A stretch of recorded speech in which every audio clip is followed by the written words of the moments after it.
Hello बच्चों, क्या हाल चाल। तो आ गए आपके अभिषेक भैया। तो आज हम करेंगे अप्रैल शिफ्ट 2025 के क्वेश्चन। जो शिफ्ट मेरे को इंपॉर्टेंट लग रही है, रिपीटेड लग रही है और जो लग रहा है कि इस साल आ सकते हैं क्वेश्चन, पहले मैं वो सब करवा रहा हूँ तुम्हें। ठीक है, तो क्या क्वेश्चन है पहला, बाइनोमियल थ्योरम का। द रिमाइंडर व्हेन 64 की पावर 64 की power 64 is divided by 7 is. ठीक है, अब ध्यान से देखो, बोल रहे हैं ये जो 64 है इसको डिवाइड करें अगर 7 से, तो रिमाइंडर क्या होएगा। द रिमाइंडर व्हेन 64 की पावर 64 की पावर 64 इज डिवाइडेड बाई 7। अब देखो मैंने क्या किया, 7 9 63 डिवाइड किया 64 को, किससे डिवाइड किया 7 से। 64 को किससे डिवाइड किया 7 से, तो ये 7 9 63 आया, तो रिमाइंडर कितना आया 1। तो डिवाइड करके कितना आया रिमाइंडर 1, तो 1 आया। तो 1 की पावर 64 और उसकी पावर कितनी 64, तो 1 की पावर 64 करें तो वो 1 नहीं होता है, ऊपर आगे ऊपर भी 64 है, तो रिजल्ट क्या आ जाएगा 1। तो इसका आंसर आ जाएगा 1। ठीक है बच्चों। अच्छा बच्चों, नेक्स्ट क्वेश्चन क्या है तुम्हारा, ध्यान से देखो। The number of integral terms in the expansion of 5 की पावर 1/2 प्लस 7 की पावर 1/8 होल 1016 इज। ठीक है, हलवा क्वेश्चन है ये। ठीक है, अब देखो कैसे करना है। आपने क्या ये क्या 5 की पावर क्या 1/2 प्लस 7 की पावर क्या 1/8। ये जो 2 और 8 है इसका एलसीएम लेना है। एलसीएम 2 और 8 का लिया तो क्या आया 8 आया। 8 आया, तो 1016 जो है तुम्हारा 10 जो पार है उसको किससे डिवाइड करना है, जो तुम्हारा एलसीएम आया। तो जब तुमने इसको डिवाइड किया तो तुम्हारा आंसर आया 127। पर 127 आंसर नहीं है। ठीक है, इसमें प्लस 1 करना है, क्योंकि 1 भी तुम्हारा जो है फर्स्ट टर्म भी जो है तुम्हारा वो क्या होता है इंटीग्रल टर्म होता है। तो इसका आंसर आएगा 128। ठीक है, पेपर में इतना कुछ नहीं लिखना है, जेई का पेपर है, सिंपल करना है। 2 8 का एलसीएम लेना है, डिवाइड करना है और उसमें प्लस 1 कर देना है। इंटीग्रल टर्म और कभी नॉन इंटीग्रल टर्म होएगा या इरेशनल होगा उसका भी मैं बता देता हूं कैसे करना है नेक्स्ट क्वेश्चन में। ठीक है बच्चों। अच्छा बच्चों, नेक्स्ट क्वेश्चन क्या है। The total number is irrational terms in the binomial expansion of 7 की पावर 1/5 माइनस 3 की पावर 1/10 का होल 60। जो पिछला किया वो था इंटीग्रल। ठीक है, ये आ गया तुम्हारा इरेशनल। ठीक है, वो वाला था इंटीग्रल या रैशनल, ये आ गया तुम्हारा इरेशनल या नॉन इंटीग्रल। ठीक है, तो कैसे करना है ध्यान से देखो। कुछ नहीं करना है, जैसे पिछला वाला किया वैसा ही है, बस थोड़ा सा चेंज है। देखो इसकी पावर कितनी है 60, 60 में प्लस 1 कर लो, कितना हो जाएगा 61। एलसीएम ले लो 5 और 10 का, एलसीएम लिया 5 और 10 का तो कितना आ गया 10, 10 आया, 10 आया। और ऊपर पावर कितनी है 60, 60 से इसको डिवाइड कर लो, तो 60 को डिवाइड किया 10 से तो कितना आया आंसर 6, 6 में प्लस 1 कर लो, कितना हुआ 7, कितना हुआ 7। तो 61 में से 7 माइनस कर लो तो आंसर आ जाएगा 54। इजी बच्चों। अच्छा बच्चों, नेक्स्ट क्वेश्चन क्या है तुम्हारा, ध्यान से देखो। Sum 1 plus 3 plus 11 plus 25 plus 45 plus 75 plus up to 20 terms is equal to किसके बराबर है। देखो ये जेईई मेंस का क्वेश्चन है, बड़ा इंपॉर्टेंट क्वेश्चन है, अप्रैल 2025 का ये। तो देखो कैसे करना है, कुछ नहीं करना, 1 3 11 25 45 सो ऑन कर लिया। ठीक है, अब देखो इनका डिफरेंस कितना है 1 3 का 2, 3 11 का डिफरेंस कितना है 8, 11 25 का कितना है डिफरेंस 14, 25 और 45 का कितना है 20। अब इनका डिफरेंस देखो 2 8 का 6, 8 14 का 6, 14 20 का 6। ठीक है, अब इनका डिफरेंस देखो 6 में से 6 गया तो कितना आया 0, 6 में से 6 गया तो 0। अब ये जो फर्स्ट है यहाँ से देखो ये वाला।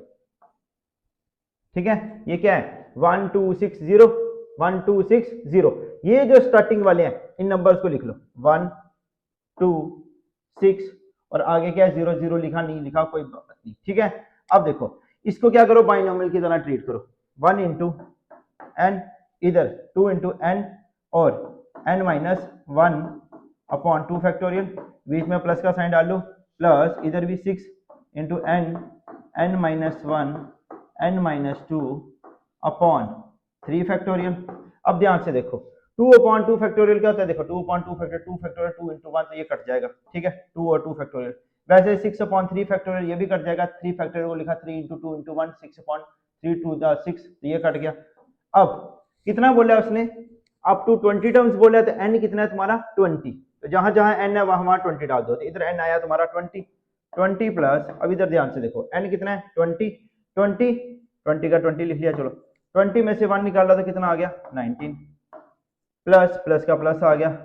अब n की जगह आ गया 20, 20 में से 1 किया माइनस तो 19 और 20 में से 2 माइनस किया तो कितना आया 18। ठीक है, इन सबको ऐड किया सिंपलीफाई किया तो तुम्हारा रिजल्ट आएगा 7240। ठीक है बच्चों, इजी। अच्छा बच्चों देखो नेक्स्ट क्वेश्चन क्या है, सीक्वेंस सीरीज का क्वेश्चन है। If the sum of first 4 term of AP is 6, बोलता है S4 तुम्हारा कितना है 6 है।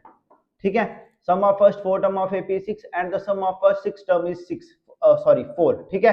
तो आपने पहले इन दो को सिंप्लीफाई करना है, वहां से A और D की वैल्यू निकलेगी, फिर आपको सम निकालना है फर्स्ट 12 टर्म्स का, ठीक है। तो क्या करना है, देखो S4 दिया 6, तो वो लगाओ SN वाला फार्मूला, SN का formula n/2 2a + n-1 * d, तो n की जगह आ जाएगा 4/2 2a + n-1, n क्या है 4 में से 1 गया तो कितना आया 3d = 6। अब ध्यान से देखो 2a + 3d और ये 2 इधर चला गया, 2 6 दा कितना होता है 12, 2 6 दा कितना होता है 12 और ये 4 नीचे आ गया, 12/4 कितना हो गया 3, ये फर्स्ट इक्वेशन बन गई, ठीक है। अब वैसे ही सम फर्स्ट 6 टर्म्स का कितना आया 4, S6 कितना आ गया तुम्हारा 4, इधर भी वही लगाया 6/2 2a + 6 में से 1 गया 5d = 4, 2a + 5d, ये इधर गया 4 2 दा 8 8/6 2a + 5d 2 3 दा 6 2 4 दा, तो ये 4/3 आया, ठीक है। ये सेकंड इक्वेशन रख लो। अब इनको सिंप्लीफाई करो, 2a + 3d को 3 के बराबर 3 और 2a + 5d = 4/3, इनको सिंप्लीफाई करो तो क्या आएगा 2a + 3d = 3, 2a + 5d = 4/3। अब ध्यान से देखो, सब्ट्रैक्ट किया हमने इसको, ये कट गया, 3d में से 5d गया तो -2d आया, ध्यान से, और 3 में से 4/3 माइनस हुआ, मतलब 3 में से 4/3 माइनस, मतलब ऐसे 3 में से 4/3 माइनस, तो 3 3 9 - 4 5/3 कितना आया 5/3, ठीक है बच्चों 5/3 आया। तो ये 2 नीचे चला गया, तो d कितना आया तुम्हारा -5/6, d कितना आया तुम्हारा, d तुम्हारा आया -5/6, d आ गया -5/6, d की वैल्यू निकल गई, ये 2 नीचे आ गया।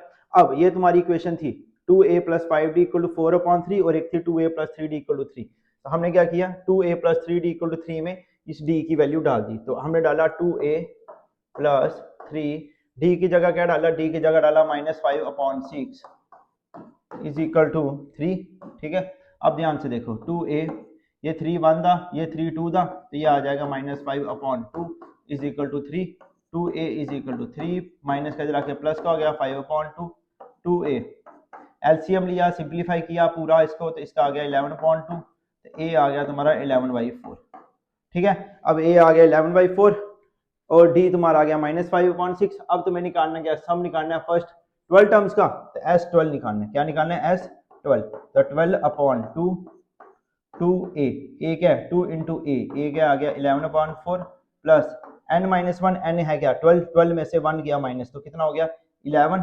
n-1 होता है ना, 12 में से 1 गया तो 11, और d कितना है, d आ गया तुम्हारा -5/6, इनको पूरे को सिंप्लीफाई किया रहे हुए तो तुम्हारा आंसर आएगा -22, ठीक है बच्चों।